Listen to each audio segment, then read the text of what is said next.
Welcome back to the channel. I'm Devin, I read books, and this is Devin Reads Books, and we all have our favorite genres, right? We have genres that we gravitate towards more than anything else. And then over time, we kind of find ourselves almost pigeonholed, right? We see it on just Booktube alone. A lot of Booktubers have one central genre that they talk about, or even that their entire channel is based around, whether that's horror, fantasy, or science fiction.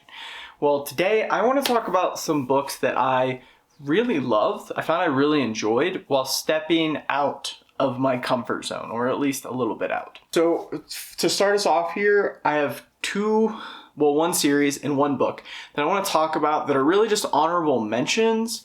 They are kind of adjacent to stuff that I read, so there was a little bit of a natural progression there, but they're still a bit abnormal. And one of the first ones, because I have the book, is actually going to be Gates of Fire by Steven Pressfield. This is a historical fiction about the 300 Spartans and the Battle of Thermopylae, but that is really underselling it. So the book actually focuses on life in Sparta and the Agoge and what the Spartan children grow up in, told from the perspective of a Helot who were basically slaves for the Spartans. After the Battle of Thermopylae, he's relaying this information to a scribe in Xerxes' army. So it kind of focuses on Xenes, the Helot's life, and then his life in Sparta and everything they went through. It's an extremely, extremely good book. Very sad, very heavy book, but the writing is absolutely incredible with a variety of different themes and situations.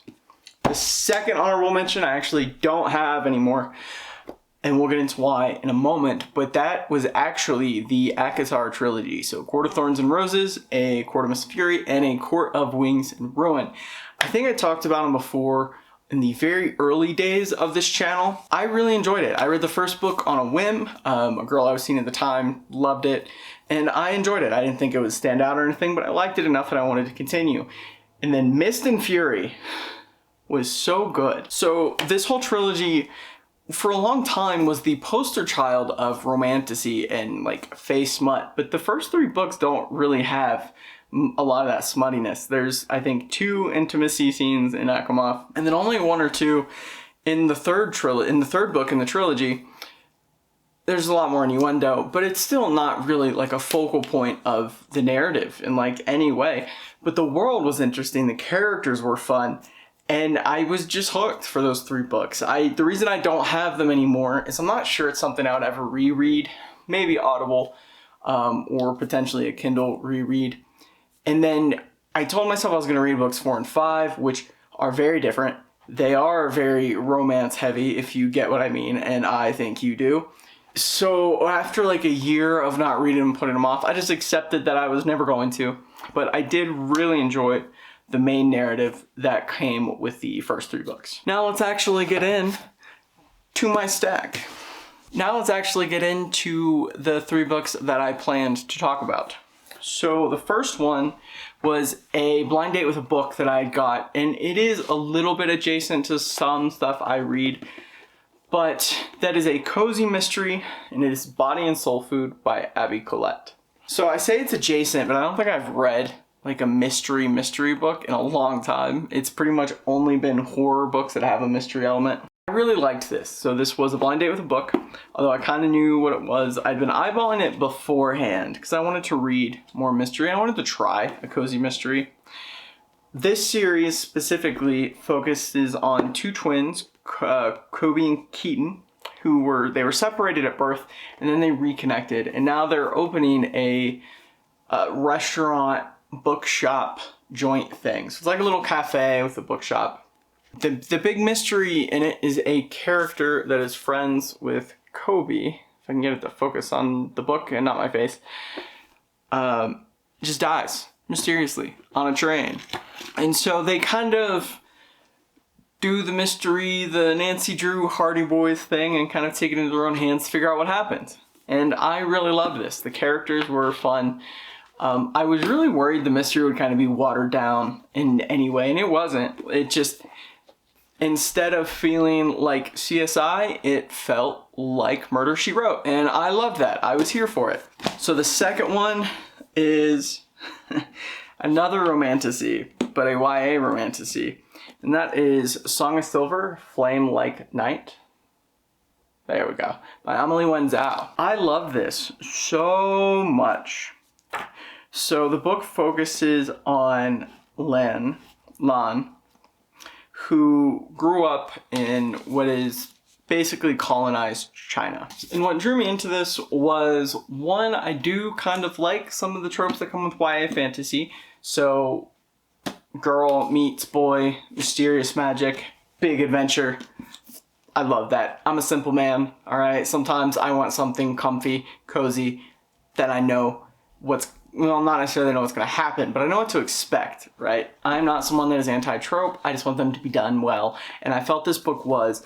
But reason number 2 was that I don't find a lot of like wuxia fantasy books. And that's like one of my favorite genres of movie. Like, and for those that don't know, that's the genre of like Chinese martial arts movies, basically, and some will have a bunch of magic, some won't. Everyone's seen one, right? Everyone at least knows Crouching Tiger, Hidden Dragon. There's a million of them out there, and I love them. So as soon as I started seeing this, and I started hearing about the magic system, the adventure, the combat, the action, I had to give it a try. And I kind of just told myself, you don't hate romance in books, so let's give it a shot. And I loved it. I loved the characters so much. It felt like a very natural progression. It didn't really feel shoehorned. I loved the kind of friends they make. I love the world. I love the whole duology. I honestly wish it was a trilogy, because there are parts of the world in this magic system that I would have liked to have seen a little bit more of. But I still loved it very much. It caught me completely off guard. I did not think I was going to enjoy this as much as I did. Finally, this one is a larger jump from just about anything I read, mostly because I only read like a contemporary fiction or 2 book a year. Like, I just don't read a lot of it. I'm very much fantasy, sci-fi, horror, everything else. But I loved this, and this was actually the second book that I've read by this author. And technically, I didn't read this version. I audibled it, and the narration was incredible. But that is Wolf and White Van by John Darnielle. And if you don't know who that is, he is the lead singer of this band called the Mountain Goats, who are pretty large. They're pretty well known right now. But this book is technically his first like full-length novel, because he did Masters of Reality, which I have up there, but that's like a little novella. This was so compelling. This was such an emotional and dramatic experience, but it focuses on this character, Sean, who since the age of 17 has been disabled. So it talks about his life dealing with the nurse, and to make money, he gets a little bit from the insurance payout, but he created this correspondence role-playing game. So think D&D or something, but you email back and forth, called Trace Italian. And so we kind of get this glimpse into his day-to-day life as someone who has been disabled in a very disfiguring way. Kind of his childhood, his relationships with his family, what led up to the accident, basically.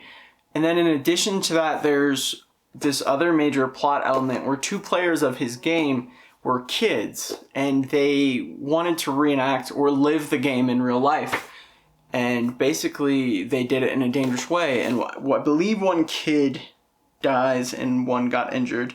I could be wrong. It turns into a big legal case. So we kind of have that going on in the background. And John Darnielle, the Mountain Goats in general, they are known for their prose. He's very well known as a writer for his prose that feels natural, but is still very flowery and beautiful, and it's spectacular. It works so well in this book. The other book he wrote that I read, Universal Harvester, was spectacular. I loved it so much. The only reason I chose this one over that was I knew what I was getting to with Wolf and White Van. Universal Harvester I read because the marketing was wrong. I kind of had a different expectation for what it was. But this is one of my favorite, like, I think it's technically like literary or contemporary fiction books. It's not horror, it's not fantasy, it doesn't have some dramatic theme. This is real. Like, this is real, this is me. It's not the way that life should be, or whatever that song says. But this was spectacular, and I loved it. I definitely recommend it. The audible narration was actually read by John Darnielle, and I think if you have Audible, if you like audiobooks, that is a spectacular way to get this story. But guys, I loved all of these books, and they were all books that if I had just stayed pigeonholed, I never would have gotten to experience. And some of these I have read and reread. Song of Silver I've read twice. Wolf and White Van I want to read again. Gates of Fire I've read twice, and I'm about to audiobook again. It's just absolutely wonderful stories. So definitely get comfortable kind of going through your library, or your actual library, not your home library, or the bookstore, with a little bit of curiosity, because I think you guys, like me, you'll find books that you absolutely love that are just outside of your comfort zone a little bit. But guys, that is all I have for this video. Let me know how much you read outside of your comfort zone. I usually say that I have pretty eclectic taste, even though this entire shelf is just horror. These are my mixed genres, but I do know a lot of people tend to read very specific things, and myself included. You know, these are just outliers, not so much trends, but I actually do want to hear about what you guys read the most, and if there's anything else that you think I should read. Please consider subscribing, dropping a like, and I will catch you next time.